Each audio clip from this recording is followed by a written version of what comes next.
एक बार रसिया की सेना और चाइना की सेना के बीच में युद्ध चल रहा था।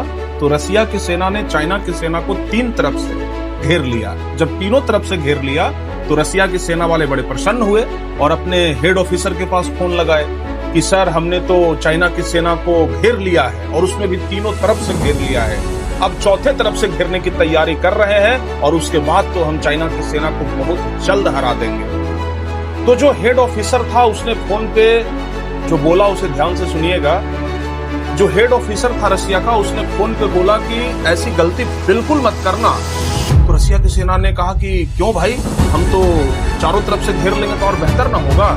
तो हेड ऑफिसर ने कहा कि अभी तक तुम चाइना की सेना को सिर्फ 3 तरफ से घेरे हो और अभी तक वो जीतने के लिए युद्ध कर रहे हैं, लेकिन जैसे ही तुम चौथे तरफ से घेरोगे तो वो जान बचाने के लिए युद्ध करेंगे।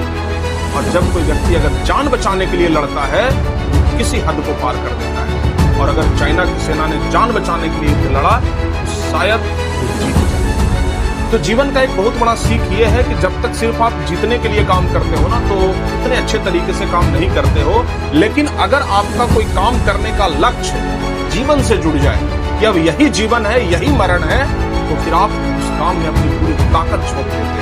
इसलिए जब भी कोई काम करिए तो सिर्फ जीतने के लिए नहीं, ये मान करके करिए यही हमारे जीवन का अंतिम लक्ष्य है, इसके अलावा कुछ भी नहीं। देखिए कैसे आप करिए।